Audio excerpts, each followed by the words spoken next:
कभी क्या आपने नोटिस किया कि जब भी पवित्र आत्मा की भरपूरी की बात बाइबल में की गई है, वहां ये जरूर कहा गया है कि वो दाखरस और मदिरा कभी ना पिएगा। आपने नोटिस किया ये बात? जब परमेश्वर ने, जो सैमसन था उसकी माता जब गर्भवती थी तो परमेश्वर ने कहा था अंगूर भी नहीं खाएगी, मदिरा नहीं पिएगी, किसी भी प्रकार का दाखरस तू नहीं पिएगी, क्योंकि तेरे गर्भ में जो है वो पवित्र आत्मा से और शक्ति से भरपूर होगा।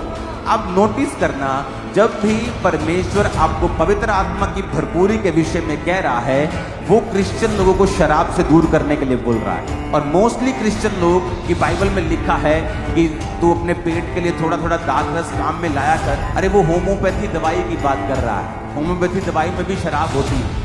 कितने बूंद, 2 बूंद, 3 बूंद, 4 बूंद आप लेते हैं, और वो शराब नहीं है, वो उस दवाई को सुरक्षित रखने के लिए अल्कोहल वहां डाली है, वो उस चीज की बात कर रहा है। लेकिन आज क्रिश्चियन लोग उसे पीने की बात कर रहे हैं। वो पैक मिला डाल के 60-60, 30-30 ml के, ये सोचते हैं कि परमेश्वर उनके संग है।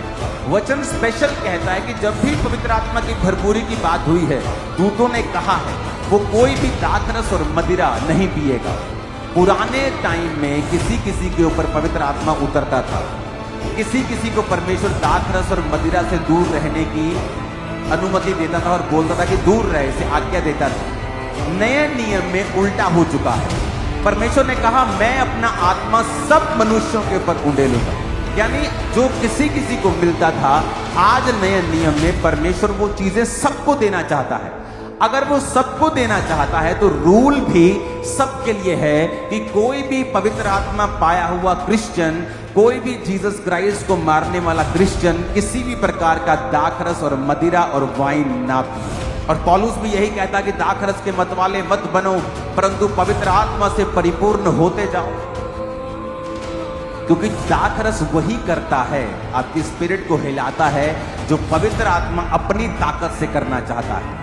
वो दलेरी जो पवित्र आत्मा आपको देना चाहता है, वो आनंद जो पवित्र आत्मा आपको देना चाहता है, वो थोड़े समय के लिए आप शराब से हासिल कर लेते हैं और फिर वो व्यक्ति कभी भी पवित्र आत्मा से परिपूर्ण नहीं होते हैं। जब भी आप पवित्र आत्मा से परिपूर्ण होना चाहते हैं, क्योंकि उसी परिपूर्णता के पीछे तुम्हारी एक बेटर लाइफ, बेस्ट लाइफ छुपी हुई है।